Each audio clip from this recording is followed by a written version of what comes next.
오늘은 진료를 마치고 이렇게 밖으로 나와 봤습니다. 운동도 할 겸 밖에서 촬영하니 참 기분이 좋네요. 혹시 이런 적 있으신가요? 아이가 뒤꿈치가 아프다고 해서 뛰어노는 나이니까 단순 성장통이겠지 하고 넘기신 적. 그런데 만약 그 통증이 치료가 필요한 질환이었다면 어떨까요? 오늘은 부모님들이 가장 많이 오해하는 아이 뒤꿈치 통증 제대로 짚어드리겠습니다.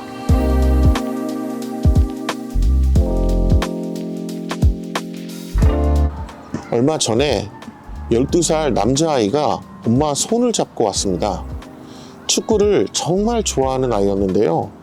엄마 말씀이 6개월 전부터 뒤꿈치가 아프다고 했는데 단순 성장통이겠거니 하고 그냥 뛰어다니게 뒀다고 하시더라고요. 진료실에서 아이 발을 보는데 뒤꿈치를 살짝만 만져도 얼굴을 찡그렸습니다. 6개월 동안 그 통증을 참으면서 축구를 했던 거예요.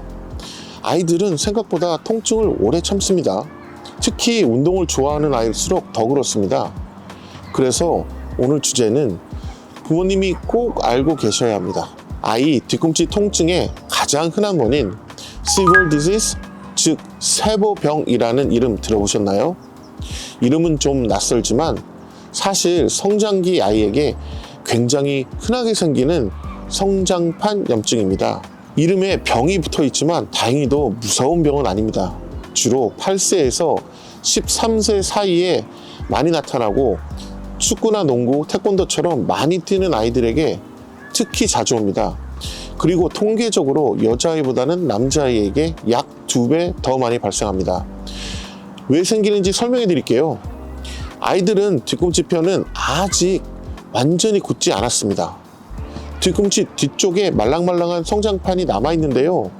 키가 쑥쑥 크는 시기에 뼈는 빠르게 자라는데 종아리 근육은 그 속도를 못 따라가는 경우가 많습니다. 그러면 종아리 근육이 점점 타이트해지고 그 힘이 아킬레스건을 통해 뒤꿈치 성장판을 계속 잡아당기게 됩니다.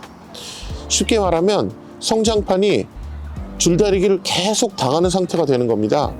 여기에 운동 충격까지 반복되면 결국 성장판에 염증과 미세 손상이 생기는 거죠. 지금 이 영상 보시는 부모님, 잠깐 우리 아이를 떠올려 보세요. 혹시 운동하고 집에 오면 발을 조금 절거나 뒤꿈치를 살살 디디지 않던가요? 아침에는 괜찮다고 했는데 저녁이 되면 발이 아프다고 하지 않나요? 축구나 농구를 하고 오면 뒤꿈치를 못 디디겠다고 하지는 않나요? 이 중 단 하나라도 해당된다면 단순 성장통과는 다르게 봐야 합니다. 성장통은 보통 밤에 정강이나 허벅지가 막연하게 아픈 게 특징입니다. 그런데 이 세보병은 위치가 명확합니다. 뒤꿈치, 바로 이 지점이 아픕니다. 제가 이런 아이들을 진료할 때 가장 먼저 보는 건 걸음걸이입니다. 세보병 아이들은 무의식적으로 뒤꿈치를 피해 걷는 경우가 많거든요. 두 번째로 보는 주요 부위는 종아리 근육의 유연성입니다. 세보병 아이들은 대부분 종아리가 굉장히 타이트합니다. 발목이 얼마나 올라가는지, 아킬레스건 긴장이 어느 정도인지 확인을 해야 합니다. 그리고 아주 중요한 검사가 하나 있습니다. 뒤꿈치 양옆을 눌렀을 때 통증이 심하면 세보병 가능성이 더 높아집니다. 그런데 부모님들이 왜 병원에서 진료를 할 때 꼭 엑스레이를 찍나요? 하고 물어보시는데요. 이것은 세보병을 확진하려는 게 목적이 아닙니다. 사실 세보병은 엑스레이로 확진하기가 어렵습니다. 세보병과 비슷한 증상 뒤에 피로골절, 드물게는 골낭종이나 종양성 병변이 숨어 있는 경우도 있습니다. 저도 진료하면서 직접 본 적이 있습니다. 그래서 저는 아이 발 통증은 반드시 한 번은 전문의에게 보여드리라고 권면해 드립니다. 특히 이런 경우라면 더 빨리 오셔야 합니다. 통증이 한쪽만 심해지거나 밤에도 아프거나 붓기와 열감이면서 함께 빨개지는 경우, 다행인 건 세보병은 대부분 수술까지 가는 병은 아닙니다. 제대로 관리만 해주면 충분히 좋아집니다. 가장 많이 받는 질문이 있어요. 운동 완전히 쉬어야 하나요? 꼭 그렇지 않습니다. 하지만 아프다는데 그냥 계속 뛰게 두는 것도 안 됩니다. 염증이 반복되면 통증 기간만 길어질 뿐입니다. 치료의 핵심은 뒤꿈치 성장판에 가해지는 스트레스를 줄여주는 겁니다. 크게 4가지입니다. 첫 번째, 라이스 테라피입니다. 다들 밥 좋아하시죠? 저도 좋아하는데요. RICE, 라이스 테라피입니다. 통증이 심한 시기에는 점프나 달리기를 잠시 줄입니다. 운동 후에 아이싱을 해주는 것은 염증을 줄이는 데 아주 중요합니다. C는 컴프레션을 얘기하고요. E는 엘리베이션. 아이가 잘 적에 심장보다 약간 발을 높이 들어주세요. 두 번째는 스트레칭입니다. 사실 이게 가장 중요합니다. 종아리 근육 긴장을 풀어줘야 뒤꿈치를 당기는 힘이 줄어들거든요.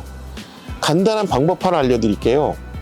벽에 손을 짚고 아픈 쪽 발을 뒤로 뻗어서 뒤꿈치를 땅바닥에 붙인 채 다른 다리 앞다리를 구부립니다. 그 상태로 30초, 하루에 10번, 특히 운동 전후에 꼭 해주세요. 세 번째, 신발과 깔창 교정. 딱딱한 축구화나 쿠션 없는 신발은 뒤꿈치 충격을 그대로 전달합니다. 병원에서는 뒤꿈치 쿠션 패드, 힐컵, 충격 흡수 깔창을 권하기도 합니다. 특히 평발이 심한 아이들은 발이 안쪽으로 무너지면서 뒤꿈치 부담이 커지기 때문에 맞춤형 깔창이 정말 큰 도움이 됩니다. 네 번째, 체외 충격파 물리치료 및 약물치료. 염증이 심해서 아이가 걷기 힘들어한다면 체외 충격파 치료나 전문적인 물리치료를 병행해서 회복 속도를 높이기도 합니다. 세보병은 잘 관리하면 좋아집니다. 하지만 저는 치료보다 이 질문이 더 중요하다고 생각합니다. 왜 이 아이에게 이런 부담이 생겼는가? 제가 세보병 아이들을 진료할 때 보면 상당수가 평발이 있거나 발목이 뻣뻣하거나 걸음걸이 균형이 무너진 경우입니다. 이걸 그냥 두면 통증은 나아도 시간이 지나면서 무릎, 골반, 허리 문제로 이어질 수 있습니다. 통증 치료와 동시에 발 전체의 균형을 잡아주는 게 진짜 치료입니다.